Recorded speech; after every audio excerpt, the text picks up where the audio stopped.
Իմ ամբողջ կյանքը ներդրել եմ սպորտի մեջ, ներդրել եմ վարձով եմ ապրում այստեղ, ես Վարդենիսցի եմ։ Եկել եմ այստեղ, զբաղվում եմ պրոֆեսիոնալ պաուրլիֆտինգով։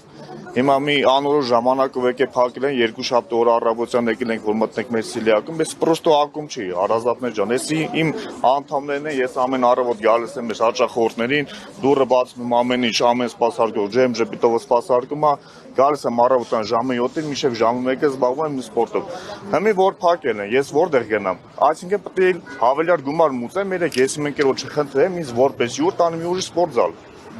Բայց ինչի ասենք, ես որ մի չմուծեմ այդ իմ վեկալած փաթեթը ինձ գցելու են հարկային դաշ, չէ։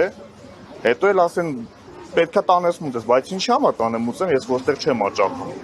Այսինքն դեր ֆիզիկական վիճակը ենթադրավոր դժվար է, հա։ Հա, ինչ եմ անում, այդ ցավը տանեմ։ Ես ամբողջ կյանքը ներդրել սպորտի մեջ զբաղվում եմ, ուզում եմ ազգի համար դրոշը ուրիշ երկրներում բարձրացնեմ, բայց չեմ կարողանում։ Այսինքն եկե փակել են, չի դառնում էլի, ասենց ինչ որ առանց զգուշացնելու գան 2 ժամ առաջ բռնեն փակեն, դες չի դառնում էլի։ Տեսեք, մի քանի օր այսպես ակտիվ համացանցում շրջանառվում են տեսակետը, որ շատ սպորտսմեններ, ովքեր հենց Ծառուկյանի ձեռքից հաց են կերել, հա, կարիերա են ունեցել, առաջ են գնացել, այս դեպքում կարծես լռում են դուք։ Ինչ խոսք ունեք ձեր այդ սպորտսմեն ընկերներին։ Ես այդ մեր սպորտսմեն ընկերների վրով ռելս եմ տեղադրել Instagram-ում, ես չգիտեմ ով իր ձևի մտածելակերպ ունի, արգել ես բայց չի կարելի էլի այդքան ես չեմ ուզում ինչ-որ մի անձած վիավորեն կամ չգիտեմ շակերտավոր մարդկանց ինչ-որ մի հերուներից բանացեն, բայց չի կարելի մարդ ուղղակի այդքան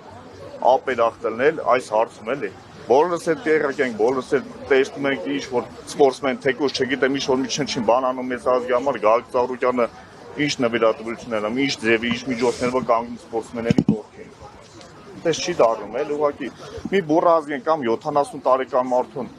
դες բռնի ուժով կոպիտ ասած ազանք տապալում են գետնին գցում են սայթը մի հարի չի բարեգործ Դուք անհամաչափ ուժի կիրառման մասին այսպես լավ պատկերացում ունեք։ Հա։ Եթե դուք ուզենաք կարող եք ինչ-որ մեկի նկատմամբ մի քանի հոգով էլ չէ, մենակով էլ չէ անհամաչափ ուժ կիրառել։ Մի քանի իրավապաններ այդ տարիքի մարդու նկատմամբ այդ տարիքի այդ մարդու ունի այդ մարդը սպորտսմեն է 70 տարեկան մարդ է զբաղվում է սպորտով, ունի բազմաթիվ տրավմաներ, չի կարելի մարդուց ռեգալ էլ տանել մի անգամ ըստական տանում է չետքան իրան։ Չէ, որ մտան այսպես կարծես թե գրոհի էին մտնում, հա, մի անգամից դարպասներից ներս մտան։ Այդտենց կներեք 1000 անգամ կոնկրետ ֆիլմ, այսի չգիտեմ, ազնական վենդետա, այդ ինչա, բայց թե աշխատողները, թե իստե հաճախորդները ինչ կապ ունեն դրա հետ։ Ասենք լավ մենք որպես հաճախորդ դելան գնացինք ուրիշ զալ պարապելու, բայց մեր ընկերների գործ է։ Բայց մարդիկ ինչ անեն։ Այսօր չի Հայաստանը լեփլեցուն է այսպես զալերով կամ չգիտեմ, ամեն մի զալ չի, ոսես պրոֆեսիոնալ զալ է։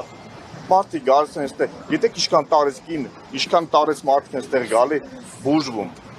Այս առողջական կենտրոնն է, այս մեր տունն է դառել։ Սիրուն չես քան է կարամ ասեմ, ուղղակի շարժում եմ, պարոն, դժգոհ եմ, պարոն Փաշինյան։